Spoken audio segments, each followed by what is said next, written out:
तो जो भी इल्म नूर की हलावत के बगैर आया वो फितने और फसाद का सबब बना, और जो जो इल्म नूर की हलावत साथ लेके आया वो खैर और अजर का सबब बन गया,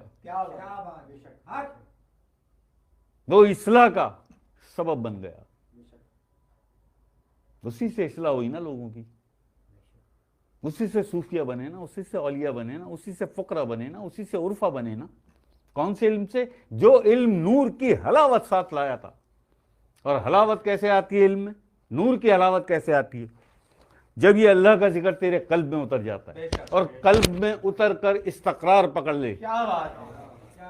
जब अल्लाह अल्लाह चले हर धड़कन के साथ, तो इस अल्लाह अल्लाह के टकराने से अल्लाह अल्लाह से टकराता है। ले लफ्ज टकराते हैं, इनकी टक्कर से नूर पैदा होता है, इनकी टक्कर से नूर पैदा होता है।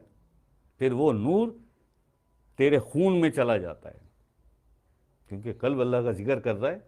और यही ये जो दिल है आपका, ये खून को पंप करके सारी नसों में, सारे जिस्म में पहुंचाता है। उसके साथ ये नूर भी खून में पहुंचा देता है, आपके सारे जिस्म में नूर पहुंच जाता है। एक ऐसा वक्त आता है कि आप खुद नूर अला नूर हो जाते हैं। आप खुद जिसे कहते हैं नूर अला नूर, है जी, नूर अला नूर हो जाते हैं। अब जब कल्ब में अल्लाह का जिक्र आ गया, और कल्ब में अल्लाह का जिक्र आया, और वहाँ आकर जिक्र ने इस्तकरार पकड़ लिया, इस्तकरार पकड़ लिया।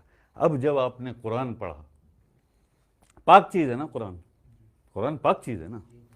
पाक चीज़ पाक जगह पे ठहरती है, पाक चीज़ पाक जगह पे ठहरती है।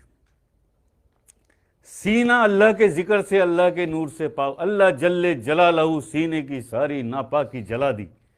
इसमें ज़ात अल्लाह के नूर ने जो तेरे कल्ब में जिक्र उतरा, उसने तेरे सीने की सारी नापाकी जला दी। जब तेरे सीने की सारी नापाकी जल गई अल्लाह के नूर से, तो तेरा सीना पाक हो गया। जब तेरा सीना पाक हो गया, अब तूने कुरान पढ़ा, तो कुरान तेरी जबान पे नहीं रुका, सीधा दिल में उतर गया, सीधा सीने में उतर गया, सीधा सीने में उतर गया।